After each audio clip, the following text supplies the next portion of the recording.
Pues nosotros realmente hemos tenido la oportunidad de conocer a Carlos Guzmán, que está aquí con nosotros. Yo me acuerdo, le digo que en Chihuahua tuvimos la oportunidad de convivir más porque fuimos roommates de ese congreso que organizó Gilberto Rivera, y donde tuvimos la oportunidad de conocer aspectos, ¿no?, de lo que somos los seres humanos. Realmente vivimos como cualquier persona, y eso es lo más interesante, conocer a los investigadores, la calidad de persona. Y Carlos Guzmán es un hombre con una gran calidad, una gran trayectoria, tiene ahora sí que el estándar del investigador, impecable, inteligente, y eso es lo que necesitamos realmente transmitirle a las nuevas generaciones. Yo quiero pedirle a Carlos Guzmán que venga por favor para que le brindemos un aplauso por sus 50 años de investigación.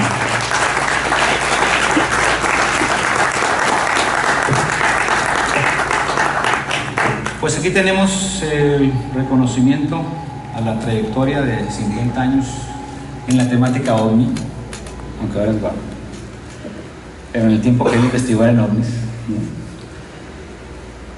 Pues al decano de la investigación en México y en Latinoamérica, porque es un hombre reconocido en Latinoamérica, Carlos Alberto Guzmán Rojas. Nuevamente un aplauso. Aquí están los reconocimientos que el gobierno de Nayarit ya nos había autorizado para entregar a Carlos, y algo pequeño de lo que te mereces. Bien, Dino, muchas gracias por este reconocimiento. Gracias a ustedes que están aquí, gracias a ustedes que tienen parte de su tiempo para compartirlos con toda esta temática. Gracias a los organizadores también por ahí de la Oficina de Turismo de Nayarit, y gracias, Dino, por estas palabras que me has brindado, pero yo creo que más importante para mí de estas palabras en este momento ha sido la amistad precisamente que tú me has brindado desde hace 25 años, 23 años más o menos. Entonces eso lo aprecio de mi parte, de mi persona, de mi corazón, y bueno, gracias a todos ustedes nuevamente por estar presentes. Voy a tener dentro de mi participación una presentación que se refiere al tema de los aterrizajes de ovnis en México. Un aplauso. Bueno, yo la plática que les tengo para ustedes preparada es, como les decía, estos aterrizajes, porque los aterrizajes es una pieza fundamental dentro de lo que es la temática OVNI UAP. ¿Por qué? Porque precisamente es la pieza fundamental que muchos científicos es lo que quieren. Dame las pruebas. Siguiente, por favor. Dame las pruebas de que están aquí. Estos son los temas que voy a abarcar en esta breve presentación. La importancia, voy a mencionar algunos importantes aterrizajes en México, y me voy a enfocar a lo que se le ha denominado la ufología comparada, es decir, comparar algunos casos con otros casos que ocurrieron en otras partes de la República, o si es más extenso, en otras partes del mundo, para entonces de esa forma establecer lo que los científicos quieren, precisamente el seguir el método del camino científico.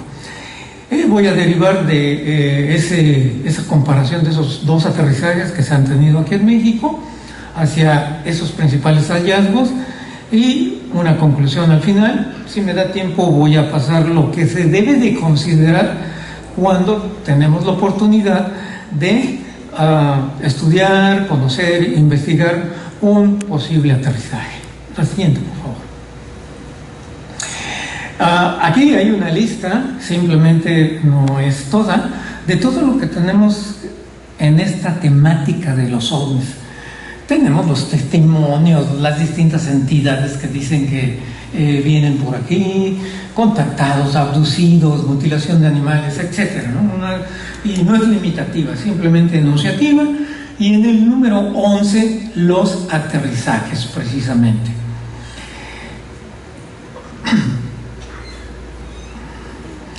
Bueno, ¿por qué la importancia?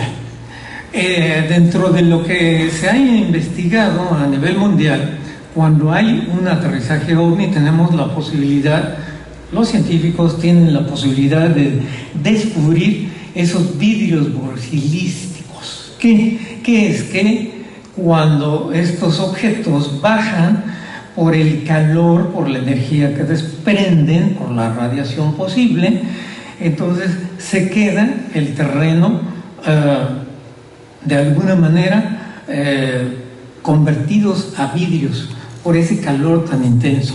Pero también hay otros resultados de estos aterrizajes.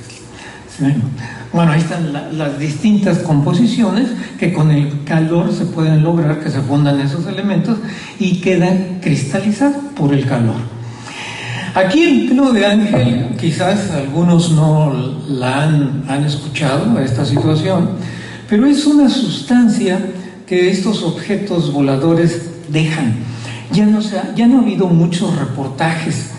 Resulta que ven el objeto volador y los testigos dicen que dejó como una especie como de tela de araña. Es lo más parecido que han encontrado, y que al contacto con la mano prácticamente se desvanece, prácticamente desaparece.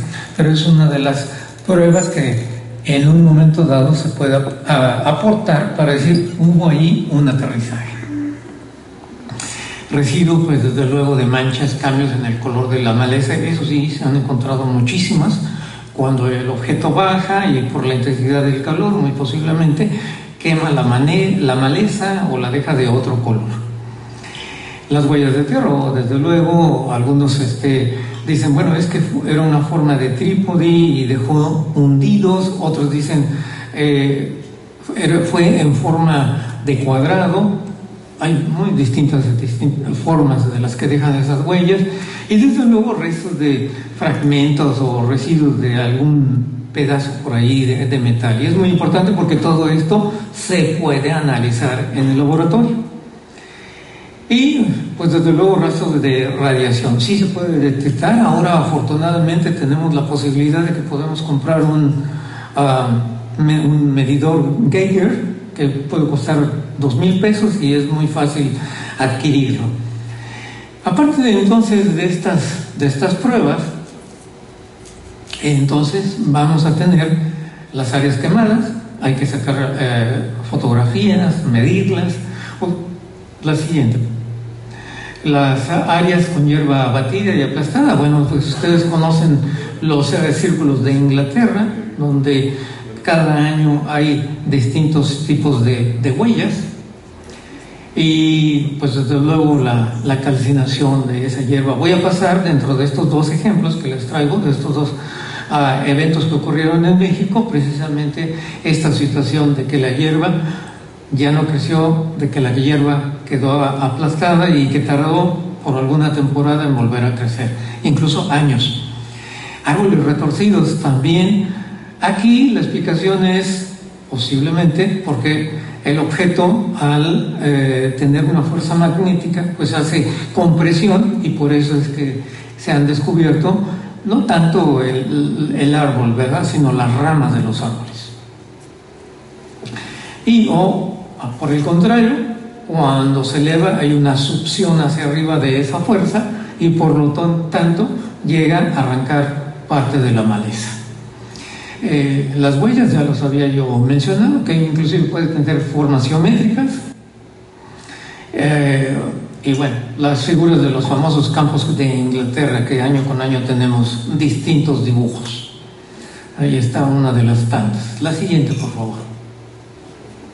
Esto es simplemente una de los tantos que aterrizajes que se han tenido en la República Mexicana. Desafortunadamente, cuando hay un aterrizaje, pues las personas que lo llegan a descubrir, que lo llegan a ver, no tienen el acervo para llevar a cabo un estudio y sacarle provecho a esos aterrizajes que tanto los científicos quieren. A ver, demuéstramelo, pruébamelo.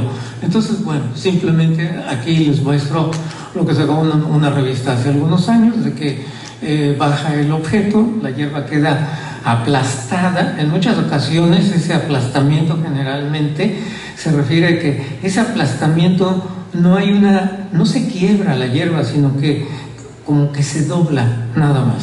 Siguiente, por favor. Bueno, voy a pasarles una lista breve de algunos de los principales aterrizajes que se han tenido registrados en México. Ahí tenemos el de San Juan de Aragón, ahorita vamos a ver en qué consistió, en el 57. Zacatenco, 1965, muy importante porque ahí es la oleada donde se registra mayor avistamiento en toda la República Mexicana. Irapuato también en el 65. Y Ciudad Pemex lo tengo yo con rojo, que es una de las dos observaciones de aterrizajes a los que me voy a referir. Toluca, esa es la otra, ocurrió años después, en el 78. Jocotitlán, Estado de México. Ahí es un caso muy interesante. ¿Por qué? Porque hubo aterrizaje y vieron humanoides también, y todo un pueblo fue testigo de ese aterrizaje. En la Ciudad de México, el famoso ovni de febrero del año 2000, que por aquí quizás algunos recuerden que este caso se le llamó el ovni del amor, porque se registró el 14 de febrero. Y bueno, otro posiblemente aterrizaje muy importante, el de Mezcala en Guerrero, ocurrido en el año 2007, porque es todo el pueblo, un pueblo de un poco más de 3,000 habitantes, un pueblo que se localiza en la sierra de Guerrero, vieron a ese objeto, y no solamente por unos minutos, sino que prácticamente estuvo estático, permanente, en un cerro, por casi 3 noches. Bueno, este es el de 1957. Brevemente, un campesino hace la referencia a este aterrizaje. Es publicado por el Universal Gráfico. En la parte de abajo tienen cómo es que el campesino describió a este objeto. Ocurrió en lo que es la colonia San Juan de Aragón, ahora. Bueno, en aquel entonces todavía eran llanos. La ciudad no había llegado a extenderse a esas zonas. Y la siguiente, les muestro una representación artística de ese dibujo, de lo que ese campesino vio en esa ocasión. Siguiente, por favor. Y me voy a 1965, donde les mencionaba que ocurrió o ha ocurrido la mayor ola de observaciones ovni en México. Durante el verano de 1965, en todas las partes de la República Mexicana se reportaron avistamientos de ovnis, pero no solamente avistamientos de ovnis, sino también aterrizajes. También vieron ocupantes, también estrellamientos. Vamos, cualquier forma de testimonio la podemos llegar a encontrar en ese verano de 1965. Aquí ustedes están viendo una fotografía del Universal Gráfico, en donde es el aterrizaje de Zacatenco. Zacatenco era la última colonia de aquel entonces, la colonia Lindavista. Más allá de la colonia Lindavista ya no había casas, ya no había urbanización. Era lo que actualmente se conoce como la unidad Zacatenco del Instituto Politécnico Nacional. Y ahí unos estudiantes pues fueron testigos de ese aterrizaje. La historia es muy larga, muy interesante. Quizás cuando alguna otra ocasión tenga yo oportunidad de hablar precisamente de los contactados. Ahí están los 3 estudiantes que vieron el aterrizaje y que tuvieron el contacto con ese ser, un ser totalmente humano como nosotros. Y bueno, pues la historia es muy larga. La siguiente, por favor. De Iguala, que ocurrió en 1967,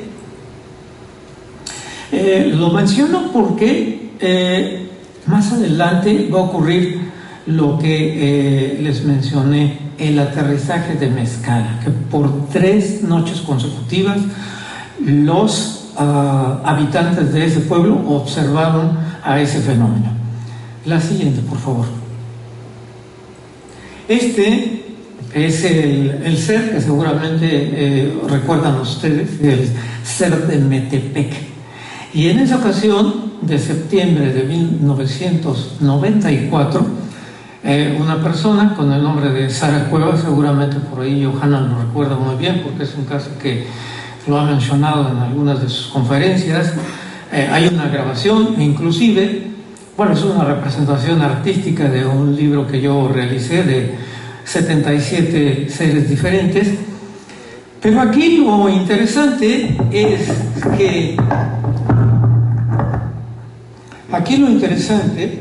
que en habitantes del Estado de México que se localizan en ese cerro del Xocotepen, vieron al objeto bajar en una milpa enorme. Pues resulta que los cronistas del Estado de México lo dejaron plasmado en un documento que publicó la Universidad del Estado de México. Entonces es un acontecimiento que tenemos por una parte el video de ese ser, tenemos el aterrizaje y tenemos el testimonio de todos los habitantes de ese pueblo, e inclusive por ahí también el señor Jaime Maussan anduvo investigando este hecho. La siguiente, por favor.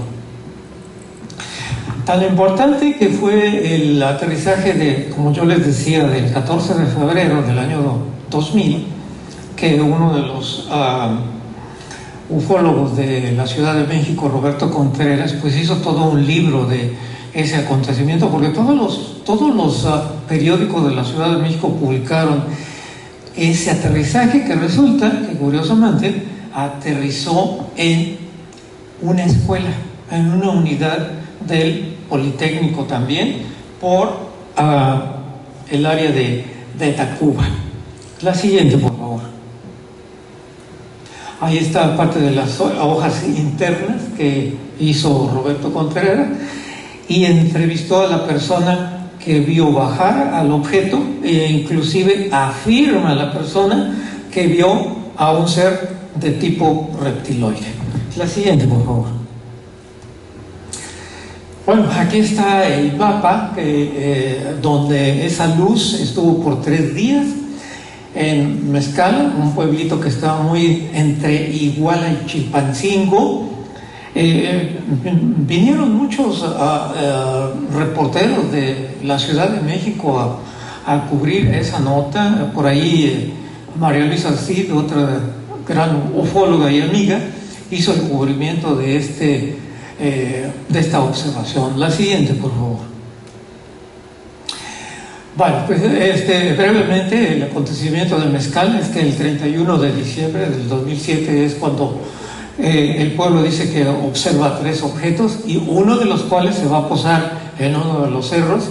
Curiosamente, Mezcala resulta que es un pueblo minero, y es una área donde hay oro. La mina que hay ahí es de extracción de oro.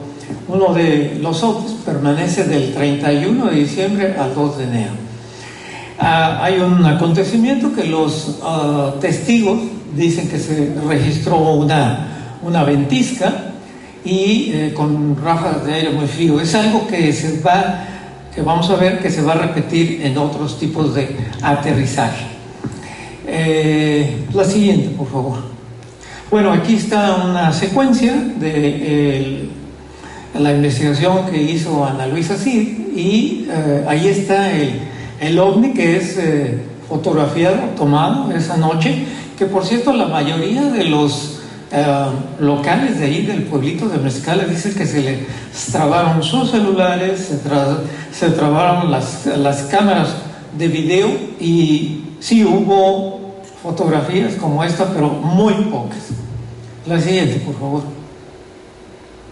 Aquí ustedes se preguntarán que por qué presento yo estos cuadritos que quizás algunos noten que se refieren a lo que hace muchos años los que son muy devotos de algún santo agradecían que se les había cumplido una petición, que habían sido curados de una enfermedad, que habían salido de un accidente, en fin.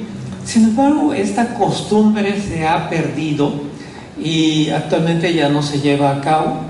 Quizás algunos recuerden que en algunas iglesias se llegaban a colocar estos cuadritos al inicio de las iglesias o en la sacristía, y el cuadrito, como esto, hacen el agradecimiento de los esvotos, se les denomina también los esvotos, de que se les salvó de un peligro, como por ejemplo que dice que el día 14 de enero del 65, fíjense, curiosamente que es la fecha o el año de la gran oleada que tuvo México, le doy las gracias más sinceras. Lo curioso es que podemos ver claramente qué tipo de persona es la que escribe ese agradecimiento, porque pues podemos encontrar en todos estos tipos de agradecimientos faltas de ortografía.